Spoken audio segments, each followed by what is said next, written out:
సంగీతకవి ఆత్రేయ గారు మామూలుగా ట్యూన్లు రాయడం అరుదు. స్వరాల చట్రాలు నా చేతుల్ని కట్టిపడేస్తాయి బాబు అంటూ ఇబ్బంది పడేవారంట. కానీ అభినందన చిత్రం కోసం ఒక పాటని ఆల్రెడీ సిద్ధం చేసేశారు ఇళయరాజా గారు.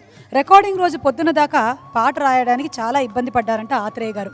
ఆ తర్వాత ఏం జరిగింది? ప్రత్యక్ష సాక్షి బాలుగారు ఇక్కడే ఉన్నారు కాబట్టి వారిని అడిగి తెలుసుకుందాం.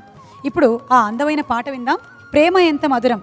ఈ పాట అవుట్ అండ్ అవుట్ ఇళయరాజా గారు ప్లస్ ఆత్రేయ గారు ప్లస్ బాలు గారి సాంగ్. ఆహ్వానించేస్తున్నాము శ్రీ ఎస్పి బాలసుబ్రహ్మణ్యం గారిని.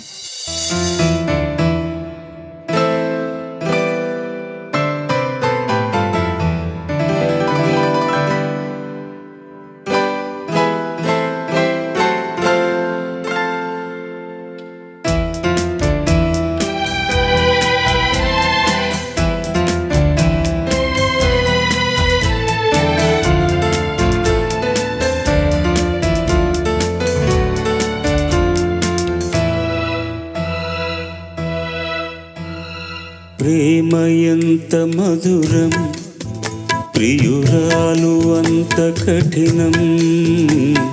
ప్రేమ ఎంత మధురం, ప్రియురాలు అంత కఠినం. చేసినాను ప్రేమ క్షీరసాగర మదనం, మింగినాను హలాలం. ప్రేమ ఎంత మధురం, ప్రియురాలు అంత కఠినం.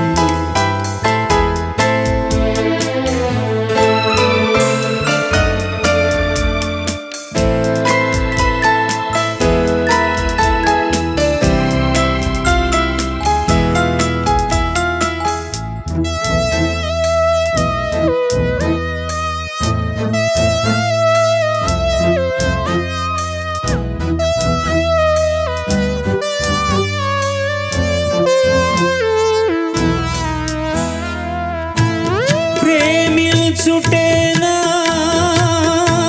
నా దోషము, పూజించుటేనా నా పాపము. ఎన్నాళ్ళని ఎదలో ముళ్ళు, కన్నీరుగా ఈ కరిగే కళ్ళు.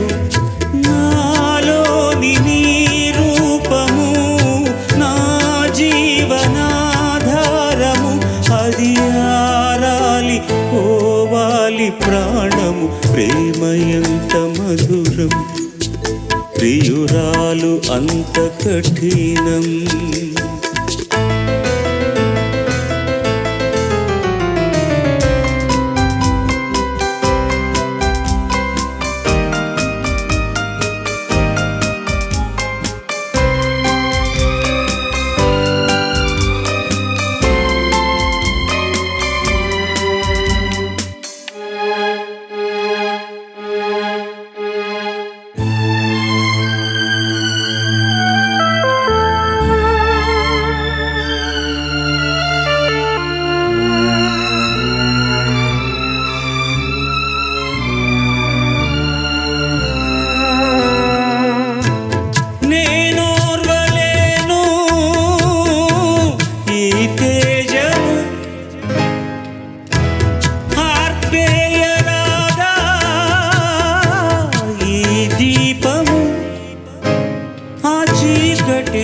కలిసే పోయి ఆరేపటిని మరిచే పోయి, మానాలి నీ ధ్యానము, కావాలి నే శూన్యము.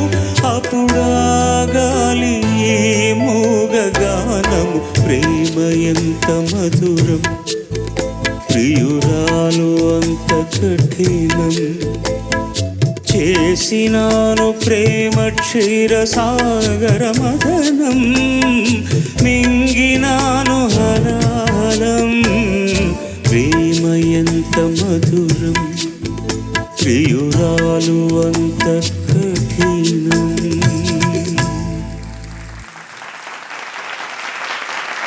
గాన గంధర్వుడి గానం ఎంత మధురం. ఇది అవుట్ అండ్ అవుట్ ఇళయరాజా గారు, ఆత్రేయ గారు అండ్ బాలు గారి సాంగ్. అభినందన సినిమాలోని అద్భుతమైన పాట. బాలుగారు, దీని వెనక మేము ఒక చిన్న కథ విన్నాము. ఆత్రేయ గారు రికార్డింగ్ రోజే మిమ్మల్ని దగ్గర కూర్చోబెట్టుకొని, మీకు వేగుల వాళ్ళు చాలామంది ఉన్నట్టున్నారు. మాకు ఒక్క రాంప్రసాద్ గారే ఉన్నారు. వేగుల వారు అంటే ఇది మామూలుగా ట్యూన్కి రాయడం అనేటటువంటిదే ఆయనకు కొంచెం కఠినం. ఆయన చాలా గొప్ప ట్యూన్లకు రాశారు, కానీ స్వేచ్ఛ ఇస్తే ముందుగా ఆయన సాహిత్యం రాయడానికి చాలా ఉబలాట పడతారు. రాజు ఏమో 99% ఆయన ట్యూన్ చేస్తారు ముందు.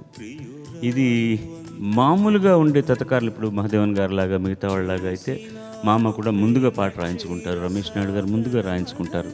మిగతా వాళ్ళు ట్యూన్ చేసినా కూడా ఒక పలుకుబడికి దగ్గరగా ఉంటుంది. ఇది తాన నాన నాన 2 సార్లు, తరరితీన తాన తాన తాన నాన తాన నాన తన్నా నన్నా టిపికల్గా ఉంటుంది. అందులో రాజా క్యాసెట్లు పాడిచ్చేటప్పుడు వాడేదో వాడు పాడుకున్నట్టుగా పాడిస్తాడు.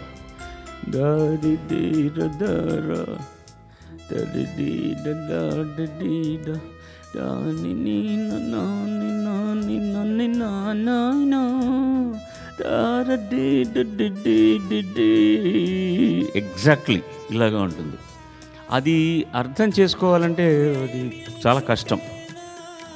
ఆయన పాపం ఏదో అర్థం చేసుకొని రాయాలనుకుంటున్నారు, రికార్డింగ్ వరకు కుదరలేదు. ఒకవేళ రికార్డింగ్కి ఆయన పాట ఇవ్వకపోతే ట్రాక్ తీసుకుందాం, రాశాక మళ్ళీ బాలు చేత మిక్స్ చేద్దాం అనుకున్నాను. నేనేమో నా టైంకి నేను వచ్చేసరికి బోధి వృక్షం కింద శాక్యమునీంద్రులాగా కూర్చుని ఉన్నారు ప్రసాద్ స్టూడియోలో. అయినా ఎప్పుడు కాంటంప్లేటెడ్గా ఉంటాడు, కళ్ళు ఇలా మూసుకొని, చేతిలో సిగరెట్ ఉంటుంది. అది ఎప్పుడు పేల్చరు, ఆయన చేతిలోనే కాలు కింద పడిపోతుంది.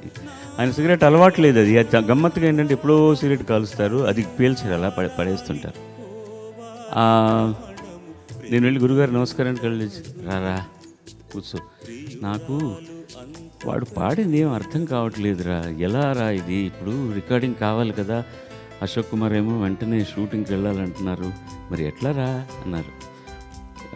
నేను పాట నేర్చుకోలేదు కదా, అక్కడికి వెళ్ళి నేర్చుకోవాలి, ప్లే చేయండి గురుగారు క్యాసెట్ అంటే నాకు అర్థమైంది. నేనేదో దొంగ సాహిత్యంలాగా చెప్తాను మీకు, అదేదో చెప్పు, అదేది ఏడు, ఇలాగ అదేది ఏడు త్వరగా.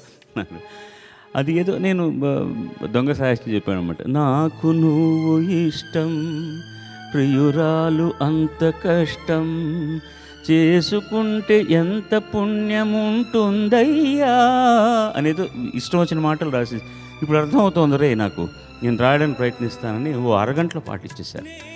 అది ఇవ్వడం ఏంటంటే, ఇప్పుడు నేను చెప్పింది దొంగ సాహిత్యం ఏంటంటే అక్షరాలు కిట్టించడం అంటాం దాన్ని. ఆయనకు అర్థమయ్యేటట్టుగా ఏదో 1 2 3 4 చెప్పినట్టుగా చెప్పాము మనం. ఇప్పుడు హిందీ హీరోయిన్లు డైలాగులు మాట్లాడే సెట్లో అని అది చాలా గొప్ప సందర్భం. విత్ పెయిన్తో హీరో పాడేటటువంటి సందర్భం. దానికి ముందు అసలు ఆ హలాహలం అన్న మాట, ప్రేమ ఎంత మధురం ప్రియురాలు అంత చేసినాను, ప్రేమ క్షీరసాగర మదనం మింగినాను హలాహలం, ఎంత పర్ఫెక్ట్గా పడిందంటే తనాలు. ఇంకా ఆ తర్వాత నల్లేరు మీద బండిలాగా సాగిపోయింది. అది చాలా one of finest combinations of Athreya and Ilaiyaraaja. చాలా గొప్ప పాట నా దృష్టిలో, చాలా మంచి పాట. I enjoy always.